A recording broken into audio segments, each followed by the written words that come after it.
Hey, good morning. Glad to be here with you. My name is McGinley, and today I'm going to be talking about the effect of Industry 4.0 on industrial control system security architectures. Now, some of you may already be familiar with industrial control system, and some of you may have no idea of the concept whatsoever. So regardless of your experience, I'm hoping you can learn something from this talk. Let's get started.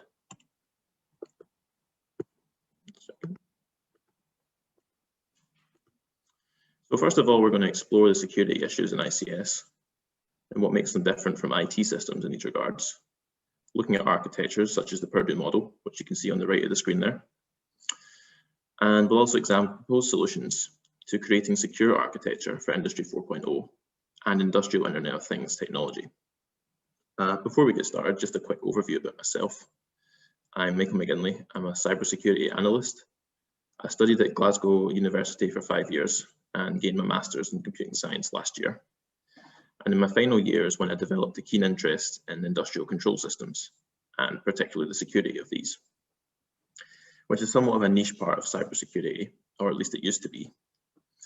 When a lot of people think about cybersecurity, they tend to think more about personal computers, financial crime, data loss. But in recent years, there have been a number of high-profile security incidents in the industrial sector. Such incidents have the potential to be catastrophic. And when you think about the criticality of industrial networks and the systems which are connected to them in sectors such as oil and gas, civil nuclear, and aerospace, having a trusted architecture to guide the implementation and security of the systems involved is really, really important, because we've seen operational technology and information technology converge in recent years. So in this talk, I'm going to give a broad overview of what industrial control systems are and what makes them special. We'll look at the devices which are typically found in these systems, what their purpose is, and what security for them looks like. We're then going to talk about what the future of ICS looks like with Industry 4.0 and how industrial Internet of Things technology is revolutionizing these systems. We'll look at the Purdue Enterprise Reference Architecture, which is sort of a standard model for mapping out ICS, or at least it has been for quite some time. And we'll then have a look at what the common issues for securing ICS are, so both historically and more recent, and look at a couple of case studies. Firstly, the 2015 Black Energy 3 attack on Ukraine power grid, and also the more recent security incident at Oldsmar Water Treatment Facility in Florida. We'll use the model to map out these attacks and visualize the stages that took place. After this, we'll discuss what the issues are with the standard Purdue model in the context of modern systems, and I suppose why the strict segmentation may be inappropriate now that we have devices connected to the cloud. After this, we'll look at some of the options that have been discussed for making new architectures or adapting existing ones to Industry 4.0, and finally give a summary of these and discuss the validity of the Purdue model going forward. So let's jump right in. What are industrial control systems? Well, with industrial control systems, you may also hear terms such as operational technology, ICS, which is industrial control systems, and SCADA. But they do have different meanings. Operational technology is kind of the overarching term, and that is just, as it says on the tin, it's technology which allows people to manage industrial operations. Industrial control systems, well, these are the systems which are used to monitor and control the processes. For example, the robotic arms, manufacturing lines, safety systems, valve controls. SCADA is really the software which allows the operators to monitor the running processes and provides the access to the control functionality. Well, traditionally, you might find SCADA software installed on machines in a control room. In recent years, we've seen operational technology and ICS networks move to much larger geographical areas. So you might now have SCADA software, which is controlling devices across many, many miles in different plants. So it's not a new concept, ICS. It's been around since the 1950s, and they're always getting more complex and distributed across larger areas as years have gone on. So before we move in and talk about ICS in more detail, what are the common devices? What kind of things do people talk about when they talk about ICS? So the main thing if you have any knowledge of ICS, the main thing that people talk about are PLCs, programmable logic controllers. These are industrial computers, which they take inputs from sensors or input devices, and they just process their state and they trigger output. Quite simple. They're ruggedized, so they're designed to withstand harsher environments than standard computers. So the kind of environments you might find within industrial plants, e.g. high operating temperatures. Often these will be programmed with ladder logic or structured text. You don't need to know too much about those, but those are kind of the two standard programming languages. Similar to PLCs, we also have remote terminal units. They perform a similar functionality, but their main purpose is for communication of the process state back to the SCADA systems, with some element of control too. They're often more distributed than PLCs and may use wireless communication. That's not to say that PLCs themselves, you wouldn't find them using wireless communication, but at the same time, it's just a general trend that RTUs tend to be a bit more spread out in wireless. You might find RTUs at the top of a telephone pylon or an electric substation to allow the electricity companies to monitor the state of the process.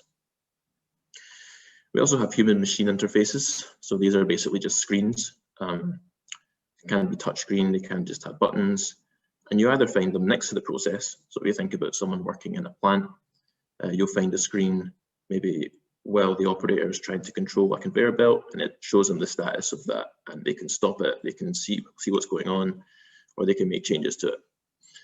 But you also might find HMI software running on a desktop machine in a control room alongside the SCADA software. And the SCADA software will have the HMI functionality built in, but it may also have the opportunity to allow the operators to reprogram the PLCs and issue firmware updates. So what's Industry 4.0?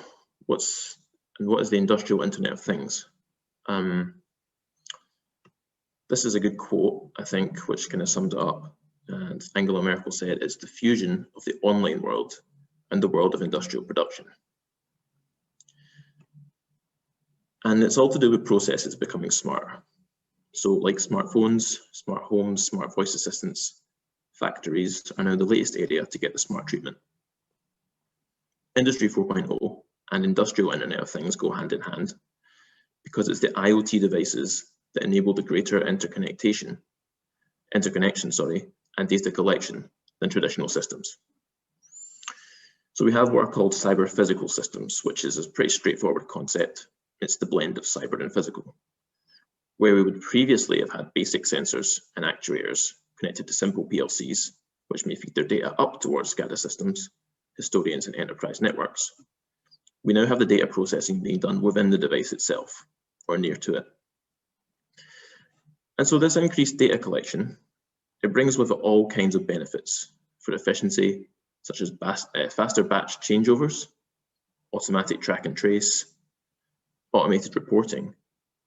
And in theory, businesses should also see reduced running costs through reduced waste, fewer quality issues, and better use of resources. The data can be fed directly into supply chain networks so as to predict stock requirements, and systems can be remotely controlled or managed. So this all sounds great, right? Well, we know that greater interconnectivity creates more attack vectors and more security challenges. Where security administrators would previously have a lockdown control network, which is air-gapped from the internet, we now have control devices connecting to internet networks. Systems that would previously have been in silos are now required to connect to each other, or at least have common connection to log storage systems. To combat this, we need to have robust security plans in place from the beginning of any IIoT implementation, rather than jumping to integrate and make use of this exciting new technology, and then think about adding on security later. Particularly with critical infrastructure. So critical infrastructure is like your oil and gas, nuclear sector. It will take some time before the infrastructure owners and the governments involved become comfortable with this technology. So we're also going to talk about the Purdue Enterprise Reference Architecture, which, like I said, is a model for mapping out the systems. And it segments the system into 6 levels, 0 to 5, each of which has its own specific purpose. This helps to isolate the control zones from the enterprise zones, and therefore reduces the risk of attacks. Level 4 and 5, these are your highest levels, and they focus on enterprise technology and systems. Common systems include web servers, mail servers, and enterprise workstations, which you might find at these levels. This is the kind of corporate level network, far removed from the plant itself. Then between levels 4 and 3, we have the demilitarized zone. So this resides between 2 firewalls and often includes remote access servers. Level 3 is your manufacturing operations, and that's where you have historians and overall monitoring systems. Level 2 is the control systems, where we'd find SCADA and HMIs. And level 1 is the PLCs and RTUs, and they are connected directly to the process, which is level 0. In some situations, you might also find this safety zone, which you can see at the bottom of the chart, and that's where the safety critical processes are. So this is where you've got systems that would automatically trigger the operation to stop, given an exact, like if the electricity went through over a threshold, or an operator pressed a reset button. These should be as separated as possible from the enterprise network, and ideally air-gapped. So that's why they're right at the bottom of the architecture. This is a bit more of an in-depth view of it and the kind of devices that you might see. You'll also see I have the firewalls situated between levels 4, the demilitarized zone, and level 3. And this is kind of a good overview of the kind of devices that you might find in each level. So why do we need to secure ICS? Well, hopefully the answer to that is pretty self-explanatory, but there are also some common issues which you get from securing ICS. And so in an ICS environment, the typical enterprise IT doesn't work. You can't just have the same cybersecurity team in charge of both your IT and your OT networks. There's a couple of common security issues with ICS. Firstly, in IT, availability isn't as so important as it is in OT. If you have downtime in OT, it can be extremely really costly and also dangerous sometimes, particularly if it's a safety system. Furthermore, a lot of the systems also have legacy systems still built in. The plants have been commissioned many, many years beforehand and will still be operating for at least, say, 20 years. For this reason, you have older operating systems running within the factory environments, such as Windows 7 or even older. It's not cost effective or even safe sometimes to upgrade or patch these systems because you don't know what it's going to do to the underlying process. Having said that, like I said, having Windows 7 and Windows XP and other commercial off-the-shelf systems involved, this is where you can get vulnerabilities in place, and if you don't patch them, then you've got a big problem, and you probably need to air-gap them as best to your ability if you're not going to patch them. I think misconfiguration is also one of the main issues. Having a lack of firewalls, or the firewalls misconfigured or routers misconfigured, would allow systems which are not normally permitted to connect to the internet being directly connected. So there's an Internet of Things search engine called Shodan, and on there is where you might find examples of industrial control systems which are being misconfigured or are connected to the internet. Now, this demand for internet connectivity has been accelerated by the pandemic in the last year. And for this reason, if corporations haven't properly thought out how they want their people working from home, you might have insecure implementations of remote access software, which we'll go into in a minute, a bit further. One of the other main issues is that many of the communication protocols used are insecure. So when I said that ICS has been around since the 1950s, there are protocols that have been around since the 70s, which have absolutely no encryption and no checking of who has sent the data and where. So if you have a PLC which uses Modbus, chances are if an attacker got into your network, they could send specially crafted Modbus packets to make the PLC do whatever it wanted or start or stop the process. This is extremely dangerous, as you can imagine. So what does a typical ICS attack flow look like? What's the kind of chain of what attackers like to do? Well, firstly, they'll gain access to the corporate enterprise network. That's usually how these attacks go. Usually there's a vulnerability either in an enterprise system or it's part of a phishing attack against the corporate users. From there, they'll pivot around, have a look and see where they can go, extend their foothold there, and find some devices which could potentially give them access to the lower down levels. If they're able to do that, they can gain access to the control network, install malware, and disrupt the processes. So quickly, we'll look at the 2015 Black Energy attack on Ukraine's power grid. So like the previous slide, this is a top-down attack. The attackers got access to the enterprise zone, stole VPN credentials from there, and then moved downward to attack the control zones. And it ended up that 225,000 customers were without power. The HMIs were what were targeted, and they ended up modifying circuit breakers without the operator input.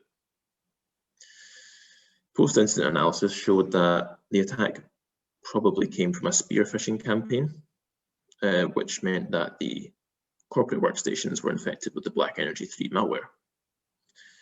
From there, the attackers found VPN credentials, which allowed them to get into the control network. They disrupted the SCADA systems and disabled the uninterruptible power supplies, which meant that if things went wrong, which they did, everyone was without power, or 225,000 customers anyway. So here's a kind of overview of how that worked. Step one, they target the enterprise desktops.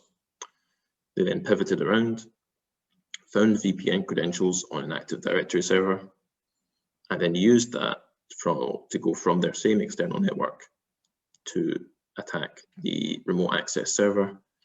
And from there, there was a misconfigured router, which allowed them access to the SCADA systems. Not all attacks have to be this sophisticated though. And in the case of the attack recently this year on the Florida Oldsmar water treatment facility, this was a very low sophistication attack and involved the use of TeamViewer. Now, you could talk for a long time about how TeamViewer is not a secure system for using remote access, particularly in corporate and industrial control systems. But in this case, yeah, there's very bad practice. There was a leak called the COMB leak or COMB leak in February 2021, which was 3.2 billion email password pairs, and it was described as the biggest breach of all time. 3 days later, an attacker remotely accessed a machine which had TeamViewer installed alongside the HMI software. The attacker wasn't very sophisticated, and it seemed as if they decided to just manually change the pH levels from what would be a normal operating level way up to something which is completely unnormal and unacceptable. Now, luckily, one of the operators that was working there spotted it within a few hours, or at least at the end of the day, and it was quickly rectified without it affecting any customers. Now, it's quite possible that the reason that TeamViewer was on this system is because of a bad response to the working from home situation with the pandemic. And if you don't think about how remote access will work before just installing things, then you're going to have some poor implementations. So, like I said, it's very low sophistication. Not all attacks have to come from the highest levels and go all the way down. If it's misconfigured enough, you can get direct access to the control networks.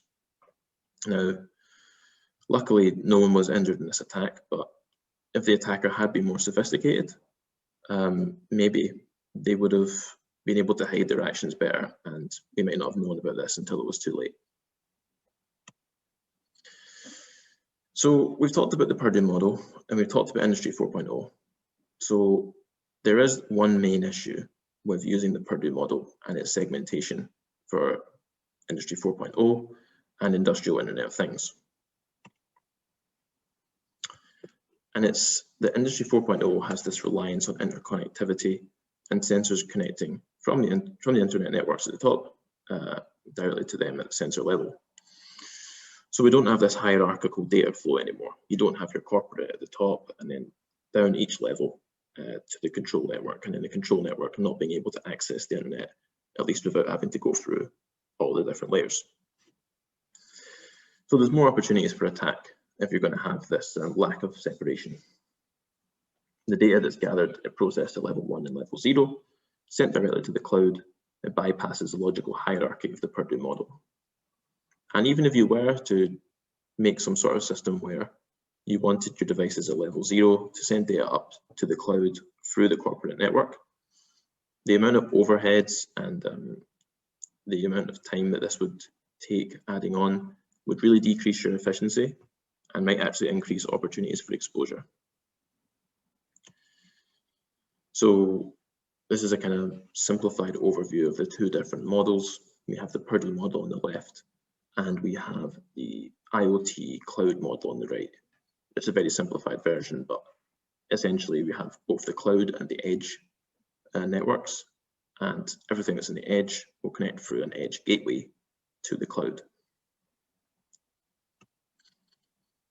So in that case, is Purdue still relevant? If you're not going to have this strict segmentation between each level of the network, what happens? Well, as the architectures bypass traditional hierarchical levels, it could be said that Purdue is outdated. When we think about security, of course, the issue of OT and IT converging isn't new. And as we have seen, most incidents seem to be a result of misconfiguration. However, IoT environments, this edge gateway, which connects the cloud and the edge networks, would be the most critical component to secure. And surely a breach of this could be catastrophic, particularly if a business has opted to use IoT devices for safety critical applications. So we move away from the Purdue model, then what happens? Well, we might be presented with more concerns. Because the model is so successful, the level of trust the enterprises have given it is demonstrated by the success. And many businesses may be reluctant to design their networks on new and untested architectures. Purdue is referenced within so many standards, at least the main standards for ICS security, such as the NIST 882 standard, which has long been the go-to standard for IT and OT systems. So if we move away from these trusted architectures, we need to give even more thought to cybersecurity in case there's any misconfiguration. And this will also take time to move between Industry 4.0 and IIoT. The vast majority of traditional control systems in use today will not be decommissioned or radically altered for many years. So if enterprises are looking to integrate IIoT, then some experts have suggested instead of scrapping the Purdue model, we should create a hybrid approach and have an edge computing layer somewhere between layers 2 and layer 3. So how do we adapt Purdue model? Can we adapt it? Well, yes, one of the most promising models is from the European Union Agency for Cybersecurity, and that retains the 6-level approach for the Purdue model. We see the IIoT platform, or edge gateway, situated at level 3, alongside traditional systems such as a historian. Level 5 in this instance has been replaced with a cloud layer and includes external cloud services, as well as bidirectional communication with the sensors and actuators from the IoT platform. Of course, in this model, you can't see the firewalls which were present in the Purdue model or the traditional Purdue model, but there will still be firewalls between each of the layers. The whole document, which it features in, is called Good Practices for Security of Internet of Things by the European Union Agency for Cybersecurity. and it's probably more beneficial for Industry 4.0 than past models, and it's much more relevant than some of the older standards. I'd really recommend reading this practices document if you're interested in further implementation specifics. Other proposals for security, if we move away from strict segmentation, we need zero trust. So like I said with Modbus and the protocols, if there was implicit trust by default when ICS were first made networked. And this is obviously bad practice in the modern age because nobody back then was thinking about cybersecurity. But for now, we need the devices to be hardened by default and not trust in each other unless it's absolutely necessary. We also have next generation firewalls, which would provide enhanced logging and threat detection. These are able to communicate with asset management systems and use deep packet inspection to monitor and provide businesses with an overview of the assets which are within their networks. They also provide information about vulnerabilities from these assets. The data from this can be fed into security tools, such as Palo Alto Networks IoT Security, Azure Defender for IoT, and the Dragos platform. And a lot of these use anomalous traffic detection using machine learning. So there's some creative ways we can go about moving away from Purdue, or at least segmentation for IoT devices. So what's the conclusion of this? Is the Purdue still relevant? So increasingly, cyber attacks are having more physical effects and becoming more dangerous. Experts are warning that it's a matter of when, rather than if, a cyber attack kills someone. So in the last year, a German hospital was hit with a ransomware attack, which was kind of the first indirect cyber attack or death from a cyber attack, as the A&E patient had to be diverted to another hospital and died en route. This is indirect, of course, but as we see more convergence between OT and IT, expect to see more attacks and possibly direct deaths as a result of incidents in the near future. In the case of the Oldsmar water treatment facility, if the attack was more sophisticated, then it could have been catastrophic. But as we've seen from the attacks, it's not so much the architecture that can be at fault. A lot of the time it's the misconfiguration by humans or having security as an afterthought, which has long been a common issue. That being said, although the architecture is not also at fault most of the time, having an up-to-date architecture will allow administrators and designers to follow and help to ensure the system's secure from the outset. Purdue is definitely still relevant, considering that most industries will take some time to move beyond their current setups and integrate industrial Internet of Things. But at the same time, we know that Purdue model isn't entirely applicable for these modern systems, which don't have direct segmentation. So architectures such as the European Union Agency for Cybersecurity model should at least be considered, even if businesses do not have IoT technology in their plans for the future. Looking at these new architectures will enable the businesses to stay protected and also prepare for Industry 4.0. And that's the end of the talk. Thank you very much for listening, and thank you for inviting me here. It's been a pleasure. It's been a pleasure having you. So I've had a question for you. Specifically, when you deal with these models and you have recommendations from the ANISA, right? Mm-hmm. So at least in the world of IoT, specifically, so they have this baseline set of recommendations for IoT, and literally no one applies almost half of them. Mm-hmm. So is this something you fear is going to have a similar effect with the revised Purdue model? Yeah, I think so. It's one of these things you can't force people to comply with these standards. You can't. If people are going to misconfigure systems, then they will. And I think a lot of the issue with misconfiguration also comes from a lack of funding.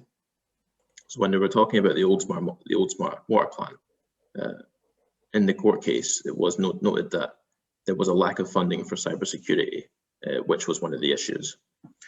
So if people aren't going to deal with them, then how can we stop the attacks? Well, if we have some of the tools which I mentioned, like the Palo Alto Networks offering and Azure Defender, these can provide recommendations to businesses if they have them installed without them having to go and get external analysts to come in. So at a very low level, they can say to you, you have these devices which have these vulnerabilities. And trying to make things more intelligent and make things easier for security owners or owners of the systems who are in charge of the security will definitely help to do things. So using these new tools, I think, is the main thing in trying to make use of the technology. Alrighty, awesome. And since IoT devices require certain levels of speed, how much does that compromise the security of these systems? How can these systems use encryption as well as be efficient enough for optimal use? Yeah, that is one of the issues. Like if you have encrypted traffic, decrypting it and encrypting it can provide some overheads. It's not a simple answer in terms of what we can actually do to make things smart, but it doesn't have to be, speed versus security. I think businesses can compromise somewhere in the middle, particularly in ensuring that devices have the robust vulnerability detection on all of their devices. It's a good question, and it's not one that has an easy answer, I'm afraid, but I'm sure that businesses would like to find some sort of compromise when they're doing their planning. Mm-hmm. And do you think a hybrid approach is the best? What's your personal opinion on the Purdue model? So personally, I think it is a bit outdated, and because this is new technology, we haven't really seen most of the attacks that we've seen anyway for OT networks have come from traditional devices. So we haven't seen a lot of high profile, at least, security incidents for IoT devices and industrial control systems. So it remains to be seen whether or not the Purdue model is beneficial, but we're not going to know unless we try these new architectures. And having said that, there are other architectures for IoT devices in industry, but they don't really talk about industrial controls like the traditional systems. Mm-hmm. So they're perhaps not as applicable for these large enterprises which are just looking to transform their business. And maybe for smaller enterprises, they're more applicable for people that are designing a whole plant afresh. So it's kind of a trade-off, and we have to see in the years to come how these architectures cope and if we need to refine them. Awesome. Thank you so much. Thank you. It's been great. And a lot of fun. Yeah, it definitely is. And you have quite a few positive comments and good discussion going on in the YouTube comments. So thank you so much for being here today. That was fantastic. And I really enjoyed your presentation. Thank you. Thank you. It was great. Thanks for the opportunity, guys. And thank you to the whole team. Yeah.